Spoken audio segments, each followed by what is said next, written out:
We are welcoming to the channel a very special guest, MMA and combat sports reporter Kevin Iole. Kevin, how are you doing, man? I'm doing good, brother. Thank you for having me. I appreciate you. Yeah, I'm so excited to have you join me here, but also it made it even better last night, that amazing back and forth that you had with Dana White. And we'll talk about that in a little bit. But for people who may not know you, because obviously you've kind of went out independent, you're running your website right now, but you used to work for Yahoo. But obviously we're going to have, people who watch my channel may not know you. They may have heard you before. They may not specifically know you. Let people know who you are. Well, I have covered, I've had a full-time job in journalism since I was 19 years old. So many years ago. And a lot of that was spent covering combat. In fact, like when I first started, I worked at a local newspaper in suburban Pittsburgh.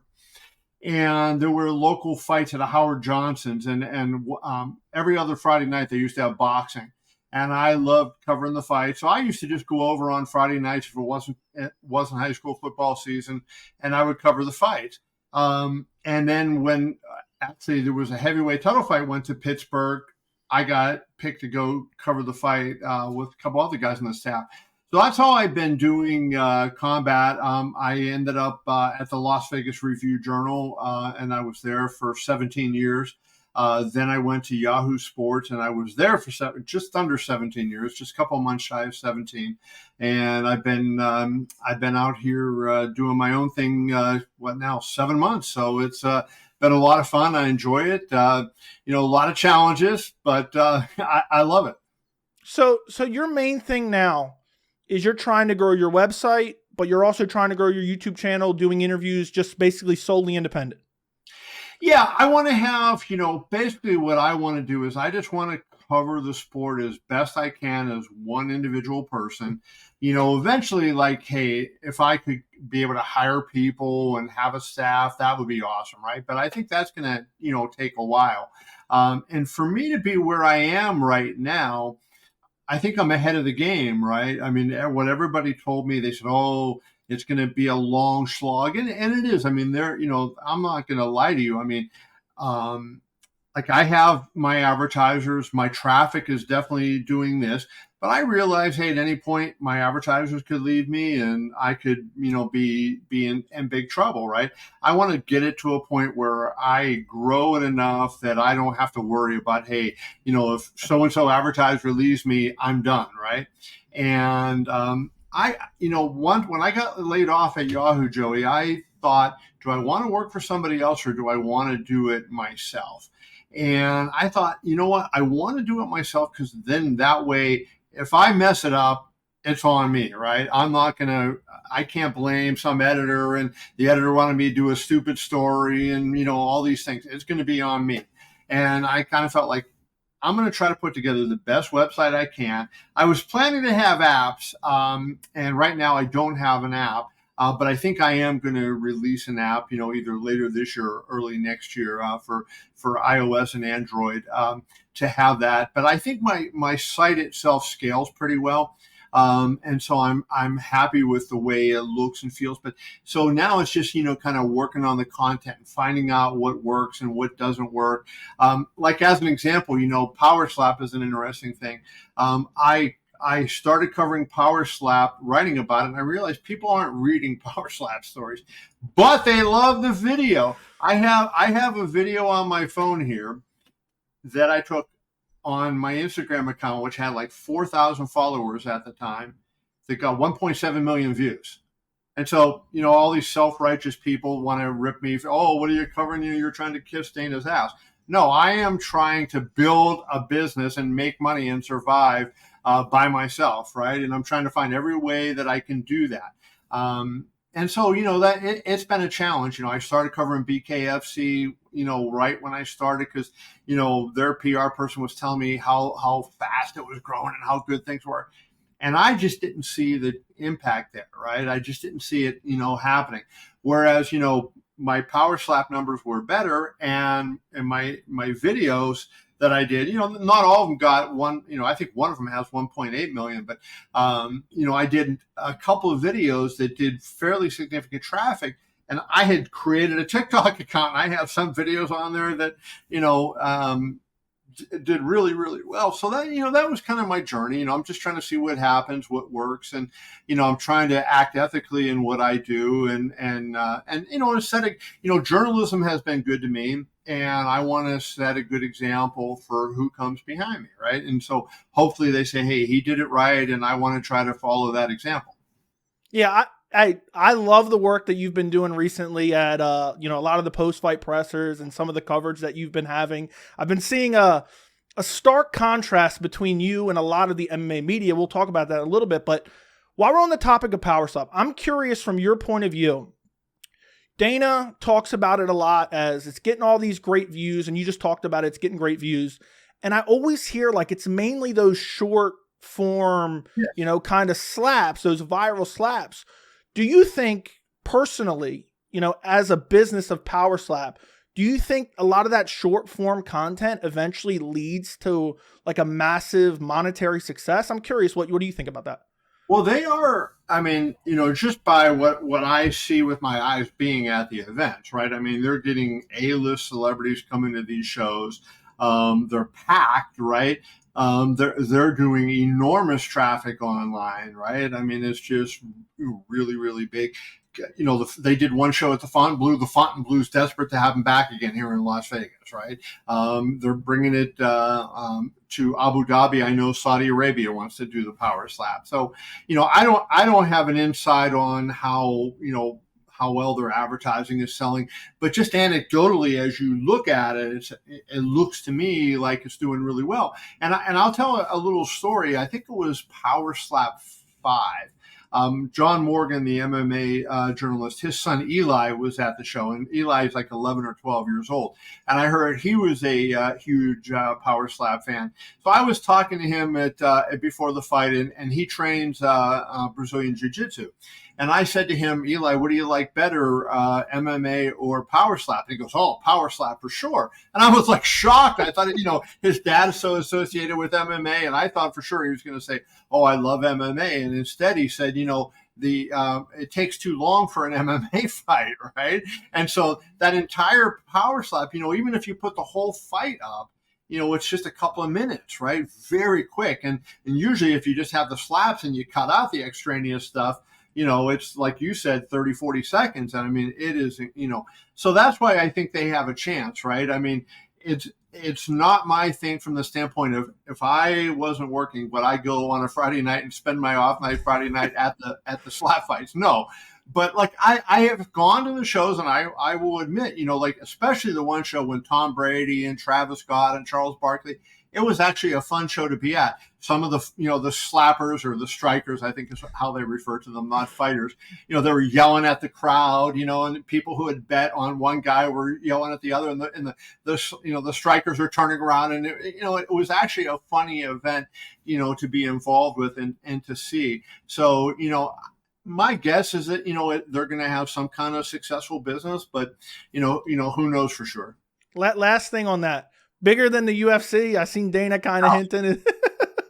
Dana said, I think Dana said many years ago that UFC would be, MMA would be bigger than soccer. And, we're not any close to that. And I remember actually we were sitting in Vancouver at I think maybe the first UFC in Vancouver.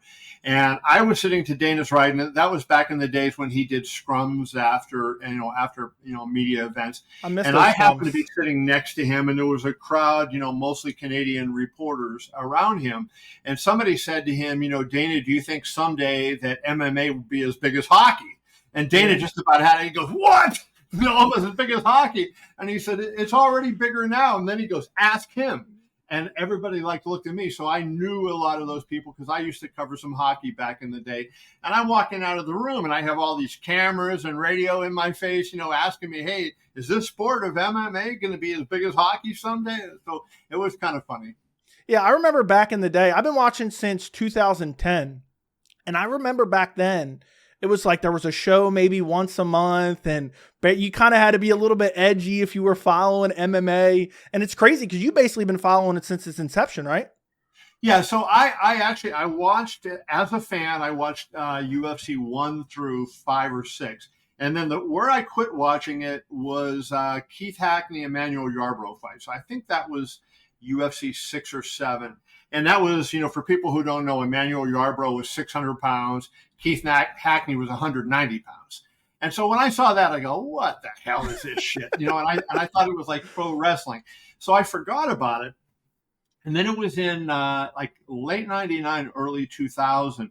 Mark Ratner, who now works for the UFC, at the time, he was the executive director of the Nevada Athletic Commission. He called me and he said, if you were smart, you would start following MMA because this thing is going to be big, and that we're going to regulate it. We're going to approve the rule set. That was before Zuffa had purchased the company, right? So I started paying attention, and then I went to a show. Well, I don't remember what show it was, but it was a non-Vegas show, and I reported on the scene, not on the fights itself, but hey, what was it like at an event? And it was in the 20s. I don't remember what number it was. But then my first show that I covered, where I covered the fights, was UFC 31. And I didn't know, like I covered boxing and sometimes kickboxing all my life. It was mostly striking. And now here I am covering this. And I had no idea what the hell jiu-jitsu was. And there was days, and Dana White told this story, when Apex opened, he was given a tour to the Las Vegas media. And I was right behind him, as he was first in line, and then the rest of us, and he was taking us all in the back and showing, okay, this is this. And he comes to his office. Now, his office at Apex is massive. Nothing compared to his office at the UFC complex, because that is just insane. And he has a full gym in there. I mean, his gym looks like 24-hour fitness or something in his office at the UFC complex. But the one at Apex is really big. And he turned around and he was telling the story of when I was the only mainstream media person covering MMA. And he and Lorenzo Fertitta felt it was really important that I understood it, so that I would be able to get it out to the public. And Dana would be on the floor, and he and I were like in grappling moves, and he was showing me what different moves were. And okay, I was in his guard, and do this, and we do this. And it was in this little office that he had, and they called it the map room. And there was all kind of stuff in cases piled up around, and we would move, and stuff was falling on us and everything. And it was so small. And it went from that to now, not only do they have all these, all these performance institutes built in their palatial offices that they have in Las Vegas, but they have several of those PIs built and several more in the works. And Apex is right now undergoing a massive renovation. Yeah, that's actually pretty crazy. That's a crazy story. I've been saying recently, when people, because you've actually been a big topic in the MMA community recently, the way you've kind of been asking questions that people have really enjoyed your pushback and banter with Dana White. And I've been saying it's because he's known him for so long. You've known Dana since, what was the year you met him? Well, I met him in the 90s. I met him, he lived in Vegas and went away for a while. And then when he came back, so I don't remember how old he was, but he was maybe 21, something like that. And I used to go to the Golden Gloves gym and see Dana when Mike Tyson, I would go there, and the gym doesn't even exist anymore, but that's where Mike Tyson trained. So I'd go walk down, to see Tyson train. I'd leave work and go down, and I'd want to see what was up with Tyson and see other boxers. And I got to see Dana there. And, and for people who don't believe it, people say, oh, Dana hates boxing. Dana freaking loves boxing, right? He freaking loves it. What he hates is all the nonsense that a lot of us who are boxing fans hate, right? If you get upset by what you see in MMA and you cover boxing on a regular basis, the nuttiness would really kill you. And so, yeah, that's how we got to know each other. And then the funny story about that was, once Zuffa had purchased the UFC, Lorenzo Fertitta called me, and he said, I want to see if you'll cover us on a regular basis. You want to go meet for lunch, and I can explain to you what we're going to do. So I met him, and there was a PR guy for Station Casinos and Lorenzo, and a guy I'd never heard of, and I never knew who he was, but it turned out his name was Joe Silva. So he turned out to be a fairly significant person in MMA. And we went to this restaurant, and as we're talking, I said, yeah, I like what your plans are. I think I can cover this. And, and I never thought it would exceed boxing. And I thought, okay, I'll always cover boxing. That's my my primary, but I'll cover, as I can when I have time. And I said, who's going to run the company for you? And he said, oh, Dana White. I went, Dana White. And he said, oh, you know him? And I go, you mean boxing Dana White? And he said, yeah. And I go, yeah, no, I know him. You really? And I didn't know Dana as like a business person that way, right? I knew him as just a guy who loved boxing. And, I would talk to him. One day he was going to be a referee. Another day he was going to manage fighters, and all these different things that, that he wanted to do. And so, yeah, so I've known Dana for a long time. I mean, we haven't, during that time in boxing, it wasn't like I saw him every day or whatever, but I developed a relationship with him like you would when you see somebody on a semi-regular basis. Yeah. Well, speaking of his like fandom, like he's a big fan of boxing. I always talk about, a lot of fans have a misconception that every fighter and every media member is this huge fan. And I always tell them, like, some of these fighters don't even really watch the sport. It's their job, it's their job. They show up, they fight. They may not even watch some of the big fight cards. I'm curious for you personally, like, how would you describe your fandom in terms of like boxing versus MMA? Like, are you a bigger fan of boxing, bigger fan of MMA? Is it the same for both? Where does PowerSlap fit into there? Well, forget about PowerSlap, but I mean, in terms of, PowerSlap is something I get a kick out of, right? And, Yeah. And again, it's something that, on a Friday night, if, whatever, I have to do it for work. Like, I don't dread it, but it's something, it's never going to be on my to-do list, right? If I could pick the rest of my life and plan on every day the rest of my life, that's probably not going to be high on my list.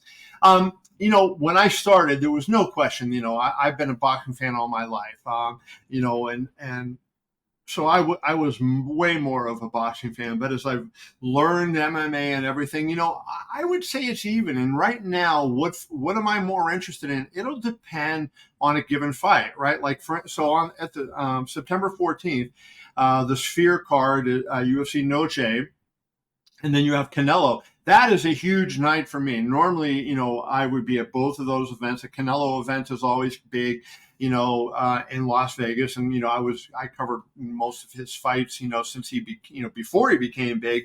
I would be at a Canelo fight. But, I'm going to go to the UFC card that night.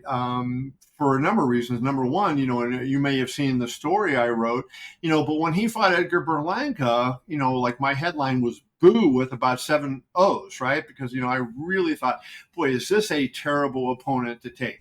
And, the idea of what is going to go on at the Sphere. And while this isn't a high profile card in terms of like they have the best fight, their biggest stars fighting, like say they had a UFC 300 and some of that things, I think a lot of really good fun fights, right? And fights that, where you're, we're all going to go do the Joe Rogan thing, right? And, you're going to see that and go crazy.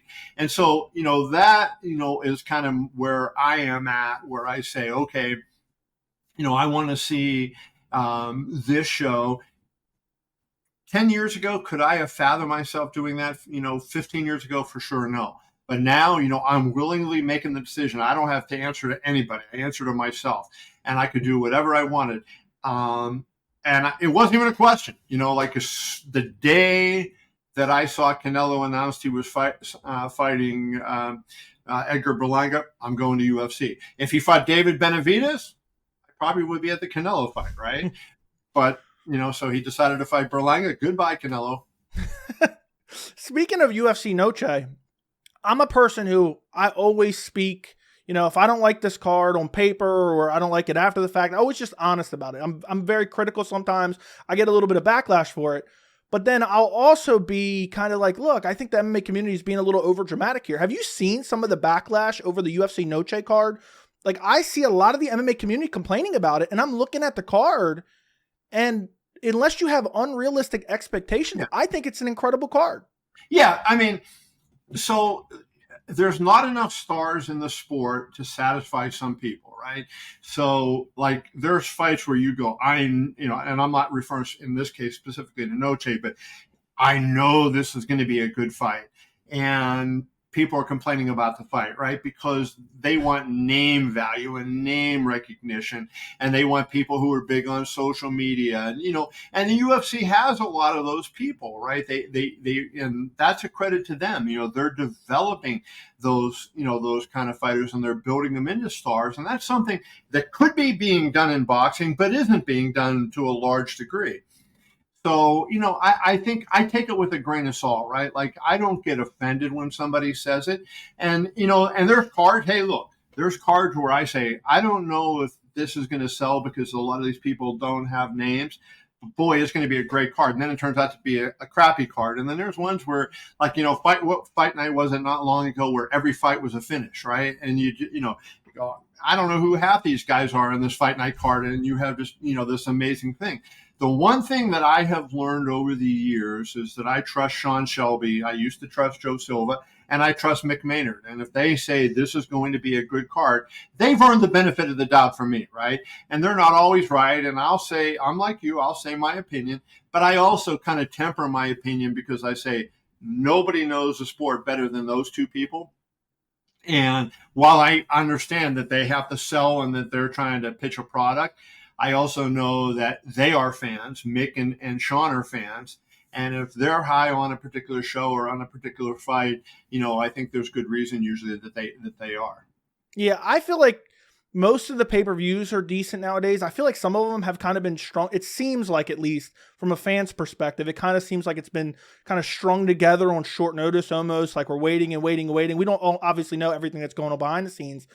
But then there's cards like recently you have Marcin Tybura, Sergey Spivak.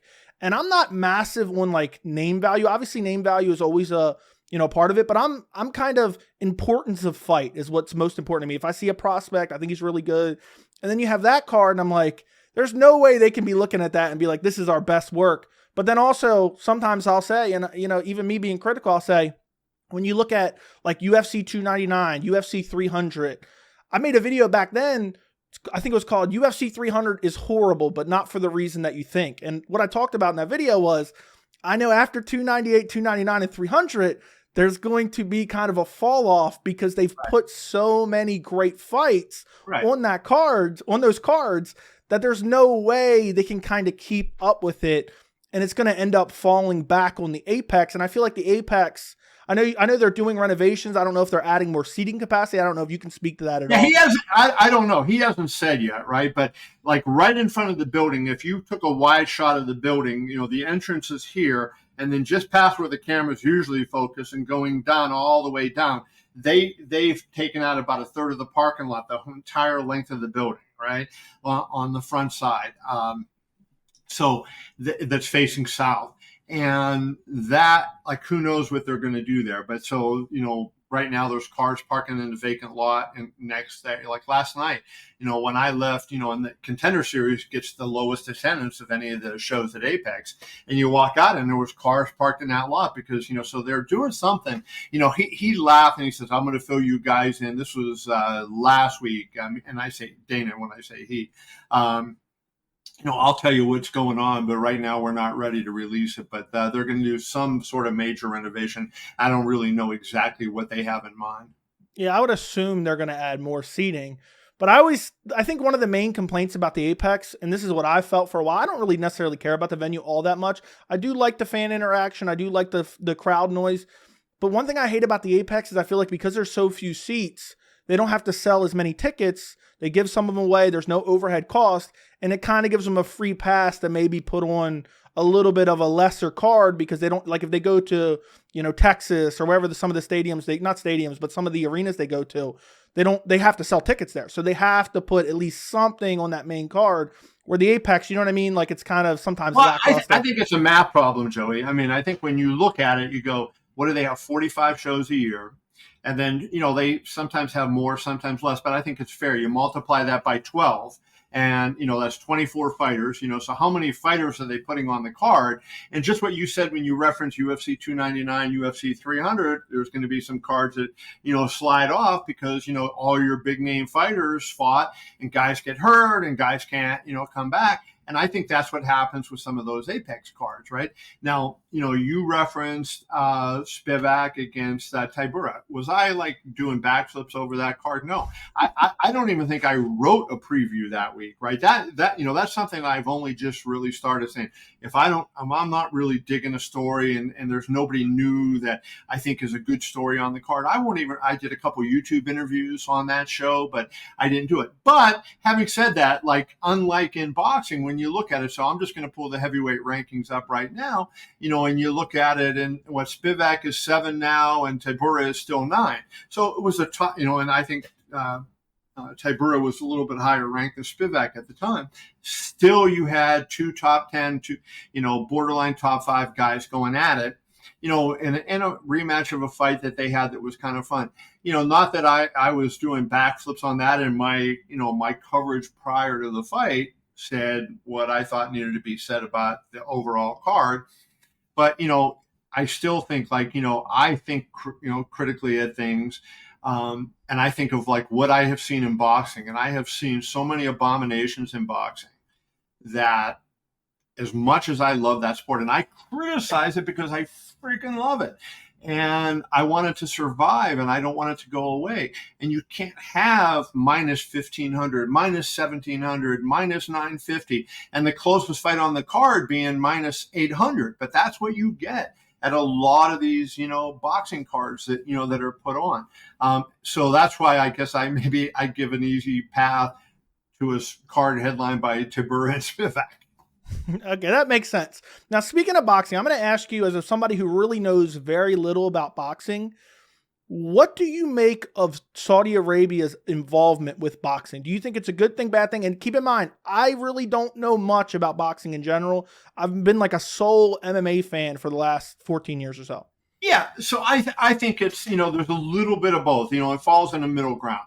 I mean, I think it's great for boxing that, the money that they have spent has helped to get some of the big fights on that never would have happened.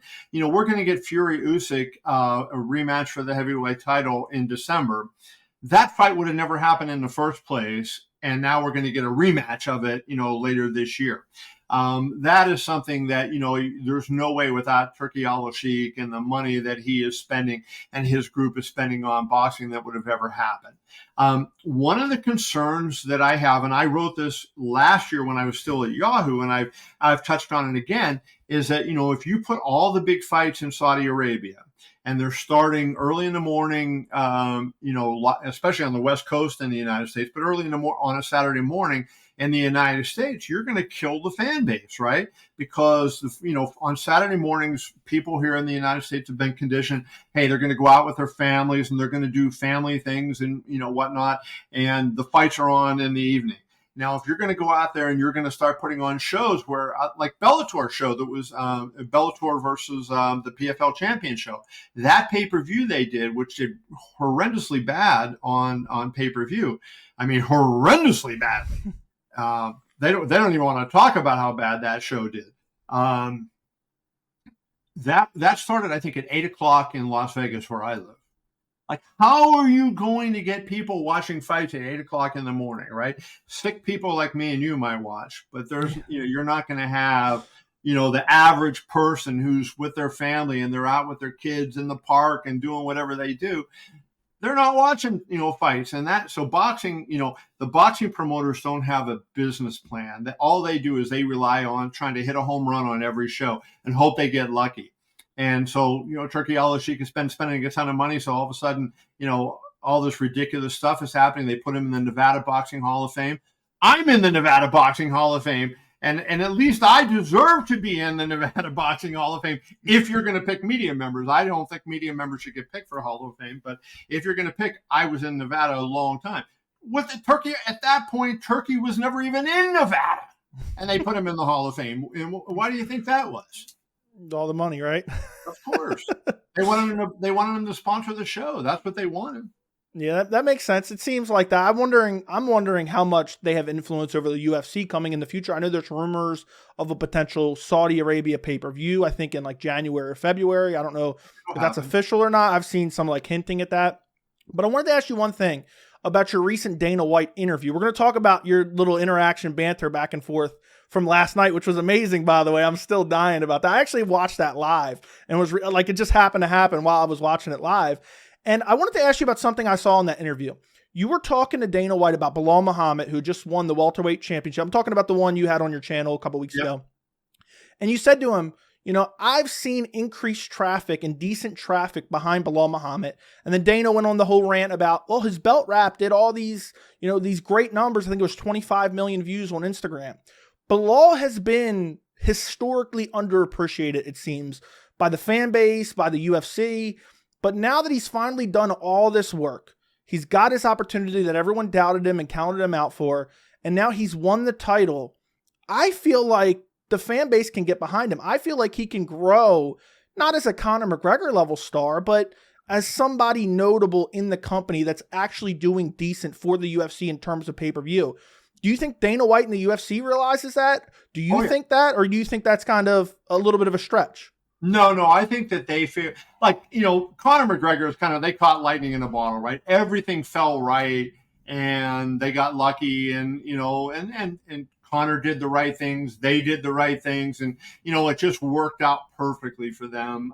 And they got really, really lucky with it. Hey, the UFC is in the star making business, and they built a lot of stars, you know, good stars. Ronda Rousey, you know, Anderson Silva, George St. Pierre et al. And Chuck Liddell. Conor just took it to another level. And I think to go to the level he went to, you know, things just broke their way almost at every single turn. Belal's never going to be like a Ronda Rousey, a George St. Pierre, or Conor McGregor. But I think Belal's going to be one of those guys that'll fit main event, co-main event on pay-per-views. People are going to want to see him fight. You know, there's going to be some people that are going to be really hardcore behind him. There's going to be some other people that want to, you know, see him get his, you know, head knocked off. You know, you know, and he understands that, right? So I think the fact that he, you know, Belal is a really smart guy, right? And one of the things that I'm struck by in covering MMA relative to boxing is how many really sharp, intelligent fighters there are in MMA. I think a lot of it is because, you know, we have college graduates that, you know, they covered, you know, they competed in wrestling or whatever, and they have college educations, and they happen to, you know, be fighting, and they transitioned into MMA. Belal, though, is a smart guy, and he understands, and he, you know, he knows how to, you know, kind of poke the bear, so to speak. And I think, you know, he's got a lot of people. Now, he also, the tragedy that's going on with the war and the Middle East, right? You know, he's given a lot of public support to Palestine, and that's a very, you know, hot button political topic, right? And so he got a lot of hate for his stance on that. And I don't think he was making a political statement. He was making a human being compassionate statement. And I don't think people understand that. And I mean, you know, I think it's better to keep sports and politics apart, right? And I would have criticized Belal if he was out there talking about policy and, you know, what the government should be doing and, you know, blah, blah, blah. But he was just saying, end the suffering. And there's too many of these, you know, children being hurt. And that you can sympathize with, right? Whatever nationality, ethnicity, race, you know, you are, you don't want to see innocent people suffer. And I think, you know, Belal came along at a time, you know, he got big at a time when that war was there, and a lot of people hated him as a result. But I think that also a lot of, you know, the people, they admired his courage for speaking out, right? How many of us might want to speak out on a topic that's near and dear to our hearts and say, yeah, it's going to be too controversial, I don't want to do it. And then they, you know, they stay quiet, even though they have an opinion, they want to say it. And so I give Belal a lot of credit, and I think, you know, he's going to be a good, solid addition to their pay-per-view roster. Yeah, I agree. I've been saying that. People have been telling me I was crazy.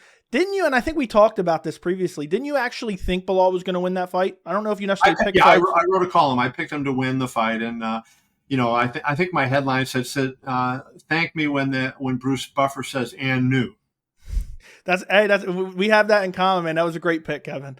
I want to get into this Dana White kind of back and forth you've been having lately, because it's really been amazing to watch. And I'm curious your kind of perspective on MMA media as a whole, because I can tell you whether it's true or not, from a fan perspective, we look at it a lot of the times where Dana's saying like nonsense or stuff that we think really we don't agree with at all. And the MMA media as a whole seems to just let him steamroll him. And I don't know if it's something that you've made a conscious effort recently in the past year or two where you've just wanted to really push back more, or that's always been there. And maybe there hasn't been the issues that you were felt as passionate about. But recently, just to name a couple, the interview you did with him where you were kind of pushing back on the Jon Jones pound for pound debate, the Francis Ngannou, to ask him the question about, why does it seem, at least according to Israel Adesanya, like the UFC's erasing Francis Ngannou, or last night, the Jon Jones pound for pound debate again. Do you feel like other media members are maybe, kind of walking on eggshells a little bit, or are they worried kind of about doing kind of the same type of pressure that you're putting on Dana White? I don't think so. I everybody's different, right? But my perspective is that people are willing to.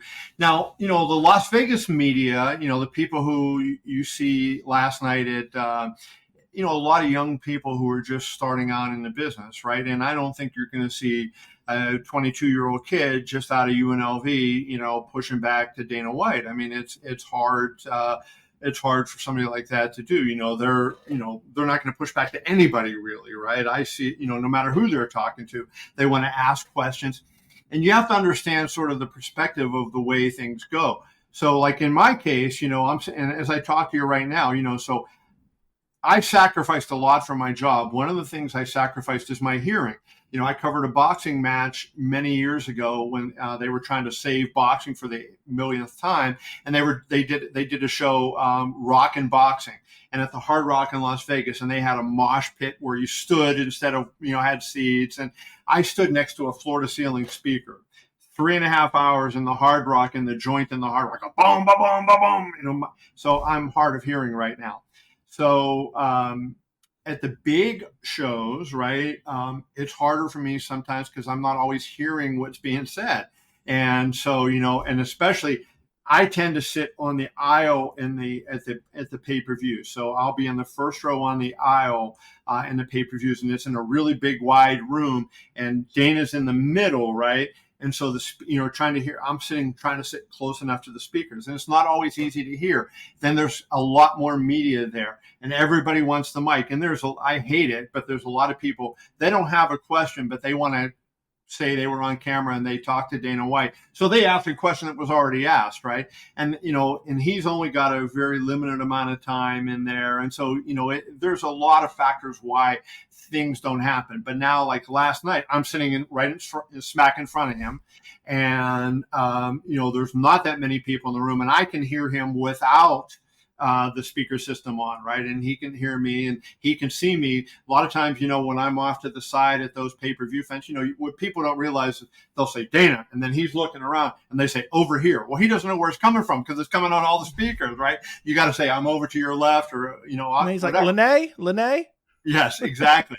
And she's always usually standing right in the front. So I think that that scenario that you're describing, because it's a small audience and he and I are right there in front of each other, right? And so we can see each other. I've always had that relationship with him, and I kind of always felt like, we've done good interviews together because, he knows that I'll ask him whatever is on my mind. And I think, that people don't always agree with my opinions, but I'll have my opinion, and then I'll ask him, about his opinion on said topic. And, sometimes we go back and forth. But like the interview you referenced, my piece with him, I guess was before 304 or 305? I think it was right after 304. After 304, before 305. Normally when I do the interviews with Dana, it's open-ended. Of course I can't go 2 hours, right? But they pretty much say, just take your time and get what you want done. That particular day, they said to me, we have a hard out at 30 minutes. So I knew, and when we got to 30 minutes, we were done. And I didn't care if he was in mid-sentence, it was ending. So I was very conscious of the clock. So there was some, people, yourself, you commented on things, and some people said, I wish you would have pushed him on this or pushed him on that. I had to back off on certain topics because I'm looking at the clock saying, okay, here's all these other things I would like to ask him about. And it's, this is not a game of making Kevin look like a hero. This is a game of getting information from Dana White for the fans and the public so that they can hear what the guy that, the most powerful guy in the sport is saying. that's what that's all about. It's not me trying to be, in the spotlight. And so as a result, that's why that. Now, last night we had a little bit of that only because there's, 4 women fighters that are standing behind us waiting to come in and get up in the thing and talk. And the longer we went with that thing, it was making those poor fighters have to wait, right? And they want to go eat and do their thing. But I mean, I thought last night that Dana, Alex Behuna was the one that asked the question, and he said, "Do you think Jon Jones?" And we were all joking before the show. We're going, "Oh, how is Jon Jones going to come up tonight?" Right? and I said to Alex, who works for MMA Media, I said we should all ask him, does he think Jon Jones is #1 pound for pound? And then the thing was just about over, and Alex said, "Do you think Jon Jones is pound for pound?" And the look in Dana's eyes popped, and it was very funny. And I just, the moment, it just sort of, I reacted, and then he was willing to spend more time on it. And so, John Morgan jumped in a little bit. So we were able to have I thought it was a productive discussion. Yeah. I thought it was perfect because what you were just talking about is as the MMA media as a whole, some of the guys maybe aren't willing to push back because maybe they're younger or don't want to stand up to Dana just because of his position of power, but also they may not be equipped. You know what I mean? Like you had as I'm watching this live, I'm thinking in my head, and I'm even saying out loud because I'm on stream. I'm like, say this, Kevin. And literally you're just smacking him with, well, Stipe last fought 3.5 years ago. He lost. And his last win's 4 years ago. Or what about the Dominic Reyes loss? You thought Dominic Reyes lost. So what was going through your head when you're just rebutting everything that he was saying? Well, to me, like that was an easy one, right? Because it was like, whack-a-mole, right? There were so many things that I could go there because, I don't understand Dana's position to this day. Now, the one thing that I understood that he was saying when he was saying that Jon Jones is an active fighter, he basically said, okay, he fought in March of 23. He was supposed to fight in November of 23. He's active. That was his thing. But my point is, okay, I give him a pass maybe, a little bit. But now we're at 18 months and we still don't have the fight scheduled. Even, he wouldn't say it was official last night. He wasn't ready to announce it, although I think the whole world knows it's going to be UFC 309. And I'm just saying, the title, we have an interim champion now. So if it's so important for Jon to fight Stipe, strip him of the belt and have those two fight so Jon can get. I think Jon really wants to fight Stipe because Jon is concerned about his legacy, and why he is, I'll never know, because he is the greatest of all time, right? We don't need to rehash all that, but he is the greatest. And he heard people say Stipe was the greatest heavyweight. But, that is kind of damning with faint praise. Like, look at the record of all the heavyweights. And none of them have had a long run where they reeled off a lot of title defenses and had this thing. The heavyweight division has turned over a lot. How many times did Randy Couture hold the belt, right? And so, if Stipe is, in fact, the greatest heavyweight in MMA history, it's not exactly, like saying Muhammad Ali is the greatest heavyweight in boxing history, right? Where Ali had a long body of work. And I think Dana was trying to do it for Jon, and Jon really wants that fight so that he can burnish his legacy and say, I did everything. That's why I think Jon is going to retire too. I don't think, Dana would know better than me because, like he made the one point last night. He said, I know who was willing to fight who and who wasn't willing to fight who, and you guys don't know that. And that's true. We're not in those negotiations. And when they talk to us, I'll fight anybody, right? Yep. And then behind the scenes, they may say, well, this guy, he's left-handed. This guy, I don't like how he fights, whatever. So Dana does have that advantage over the rest of us that we don't have. But I just think it's, he's trying to appease Jon at the end of his career. And I think to the fans' detriment and to the UFC's detriment, I understand why he's doing it. And so I push back on it because I'm thinking, hey, look, Tom Aspinall could be the guy. Tom Aspinall could be the freaking greatest heavyweight of all time. And if Jon Jones beats him, there's no doubt that he is, right? So it's like that would answer the question. Yeah, my biggest problem, and I don't think I've actually ever said this out loud, it's not that Dana believes Jones is pound for pound #1. I can disagree with that, but I don't have a problem with him saying that. My problem is he acts like everyone else. Oh, everyone else is a fucking idiot for saying they disagree with that. Right. And meanwhile, if you look at it, I've recently touched on this in a video. Yeah, Islam Makhachev, I don't remember what the exact numbers were, but like his last 3 opponents before Dustin Poirier, one of them, I think Charles Oliveira was ranked number 3 pound for pound at the time he fought him. Volkanovski was number 1 pound for pound when he fought him, and then number 2 pound for pound when he fought him. So he has this recent resume where he defeated these guys who were on the pound for pound list. And then you have Jones, who has 1 win over Cyril Gane, who wasn't even on the pound for pound list. So for me, I just don't know how you can rectify that in your mind. And if you want to say that, that's fine. But to act like, yeah, everyone else has no idea what they're talking about, and then also kind of putting down some of it in a way, he hasn't done it terribly, but kind of putting down like certain fighters like Islam while promoting Jones. And I'm almost wondering, in my mind, is he trying to butter Jones up, hopefully to stay after the Stipe fight? Do you think that could be it? I think he would like to have Jones stay. But having said that, I think he also knows, Jon has, gotten to a point in his life where he's going to do things his way, and he's not going to be forced into doing anything that he doesn't want to do by the UFC or before he wants to do it. And so Dana knows that if he keeps Jon around past the Stipe fight, it's not going to be like, if Jon doesn't want to fight Aspinall in March, he's not going to fight Aspinall in March. He's going to figure out when he wants to fight him. And we're going to run through this whole thing again. When is Jones going to fight? Rah, rah, rah, rah, rah. So I think from one standpoint, he'd say, hey, I'd rather just be done with it and go. But he knows that Jon is a popular fighter, and he's all about the best fighters in the world. Does the UFC have 100 of the top 100 fighters in the world? No. But they have a large number of the top 100 fighters in the world. And the most talented guy, the most accomplished guy is Jones. So if you keep him in the roster, that's a sign that, hey, we're still trying to follow that path. Yeah. I think one of the funniest things, and I don't know if you've seen this, and we'll end this, entire video on the heavyweight discussion, but he said Jon Jones has got 2 German Shepherds and Jon Jones shoots guns. I see him promoting Jones that way. And I just find that hilarious because last night people were saying, man, I think Kevin Iole might have 2 German Shepherds. I was wondering, do you own any dogs, any German Shepherds? I have a Basset Hound. You have a Basset Hound? I think that might qualify you for the pound for pound list. I should get in there. I used to have 4 of them. Now I got 1, but he's a good dog. He's named after a Pittsburgh Penguins player. So, I think I'm right up there. All right, Kevin, one last question. If Stipe Miocic beats Jon Jones in November, let's say they fight, Stipe beats Jon Jones, do you think there is a rematch? No. You do not think there's a rematch?